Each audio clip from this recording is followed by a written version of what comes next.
Am I reading it out loud too? Or you? No, you're not doing anything on purpose.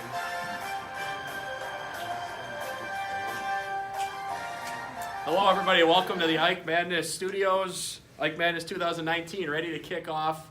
Hard work this year on putting the bracket together. The teams are deep. There are 7-8 teams capable of winning the championship this year. But we do have a stacked bracket that we're ready to show you. Jake's going to help me here unveil the bracket.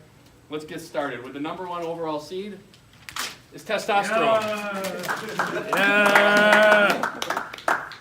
Let's face it, testosterone has really everything you're looking for. They've got talent, a couple of first team and second team all-conference basketball players, Ben Beekle, Sam Taus. They've got size, they've got toughness. Coach Bob Barakos is bringing Bud Ball in, Milwaukee Bucks. My only question with this team is three-point shooting in a limited dose tournament. I'm a little concerned about the shooting, but I do think they've got everything you're looking for, and they're deserving of that 1 seed. Going to the 2 seed, Believeland. A squad we've seen a few times in Ike Madness over the years. We've got Robbie Schultz, Mason Cortana representing the basketball program. Isaac Freichels, Nick Huff, ex-basketball players that will be also participating with this group. I think the fact that you have 4 basketball players on this team arguably makes them very dangerous. Tony Scaffidi's the coach of this team. A little volatile, perhaps a technical or two that they might have to overcome, but we'll see. Let's go to the other team with the bye. Our 3 seed is the 1 seed. This team is thin. There are only 5 players, led by Ben Lapp, Zach Hitfus. What I'm excited about with this group is they've got some size with Ben Lapp. They've got shooting. Zach can get as hot as anybody in this school from 3-point territory. I'm a little bit worried about ball handling. Antonio is going to have to take on a big chunk of that load. Matt Bauman, I hope he can play basketball as well as he plays baseball. They're going to need him on the perimeter. But they are a worthy 3 seed.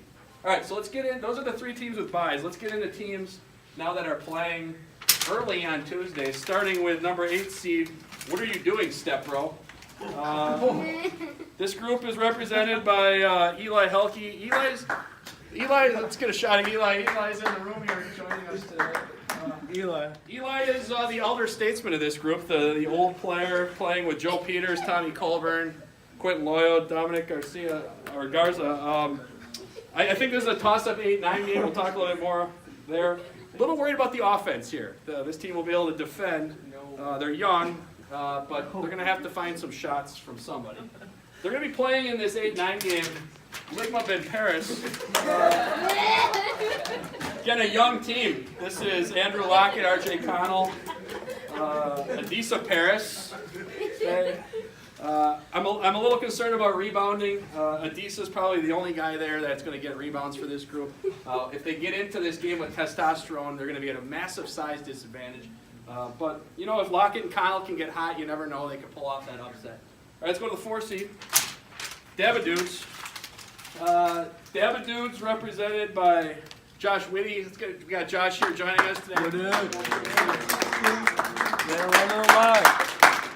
Again, a sneaky acquisition. They have Gabe Seifert on this team, who wouldn't really be a basketball player, but is not technically labeled as a basketball player since he didn't play this year. Tristan Opes, who joined the varsity late in the season. I think as you look at 4 seeds in the history of Ike Madness, this team is as capable as any of them. Mark Shields, also part of this group, coming off of a shoulder injury. We'll see if he's going to be ready to throw around some of the big guys that he might see later in this tournament. The final team into the bracket. You can't see it. Final team into the bracket. The Colonial Conference champs, the Band Boosters. They're the last team in the field. We do have one of the members here of the Maybe Andrew can comment on whether they're just happy to be there or if they're looking to pull an upset. We're going to win it! Roll Stars! UMBC did it as a 16 seed last year. Maybe the Band Boosters can pull it off this year as a 13. We'll all be watching close. The 5 seed, Bench Babies and the Misfits. This is Nick Ciardo, Javante Lee. I think the key guy on this team, this is a thin team, but Will Wendlick has played a lot of basketball. He's going to be counted on as a third scorer. I do think they also have some size to match up with the bigger teams later in the bracket if they get there. They've got Nicholas Anderson, who might throw a few elbows, so we'll see what happens. All right, and they're going to be playing the 12th seed, the Fortinets. A little bit of a dated name now at this point, but representing the Southland Conference. They're going to need to slow this game down. They've got Ethan Bertel, Tommy Coons, Peyton Wilkowski, guys who are known for things other than maybe playing basketball as their primary activities. But I think if they slow this game down, they might be able to stay in it and give the bench babies a tough game. All right, let's go to the 7th seed, LeVar's Ball. We've got a member of LeVar's Ball here in the audience. I would call this probably the most dangerous 7th seed that Ike Madness has seen. Adam Jota, Sid Blessington, these are young guys who played JV last year, but these are two good basketball players that can get hot from three-point land, always a big deal in this tournament. I'm not sure about the defense with this group. They're going to be a little bit lacking in size, but if they get hot from three-point land, they're capable of beating anybody. They're going to be playing the 10 seed Zion's Shoe. This is Pete Spryopoulos, Will Ray, representing basketball. I think, again, much like Zion's Shoe giving out, maybe these guys will, their defense will give out later on. They're just not really going to be able to compete rebounding and in the paint, but I think if Will can get hot, we'll see what happens.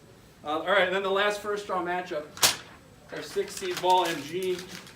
Josh Kruba and Sam Ludwig make this a really formidable squad. Josh Kruba, I think, hit 10 three-pointers in a game or something like that this year. Sam Ludwig can score going to the basket, which gives them a nice mix. Don't overlook John Wessling on this team either. John is not a good shooter, but John can throw people around, and he'll defend, and I know he won't back down from some of the senior big guys that he might see later on in this tournament. All right, and then the final team in to the bracket is the 808s and the Fast Breaks. Lost my sheet. They're gonna fight to see if they can at least get to this second game. We're gonna have the debut of the lower gym for Ike Madness for that game. That's court 5, so we'll see how that turns out and what kind of game they can give the 1 seed when they get there. So as you pan out and take a look, we've got a very competitive bracket, as I said earlier. I think these full court games here in the semifinals and finals will be great. Mr. White is putting together a dominant teacher squad. Got some scholarship athletes here in the building among the staff. So I know come Friday they're going to be ready for whoever comes out of this bracket. And then just going on to the girls bracket here. 3 teams this year. 2 of these are going to be representing the finals. You did.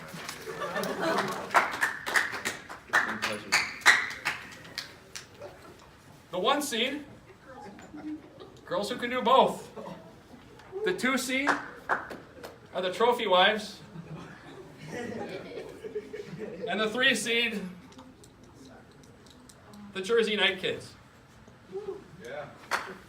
The most remarkable thing out of this bracket is the fact that we have very few basketball program members. Aaron Hedman has decided not to play. Julia Hintz has decided not to play. It makes this a wide open bracket. I know Mrs. Cook and the female staff are really looking forward to whipping up on whoever comes out of this side of things. So we get started on Tuesday. We look forward to the excitement. Thanks for joining us.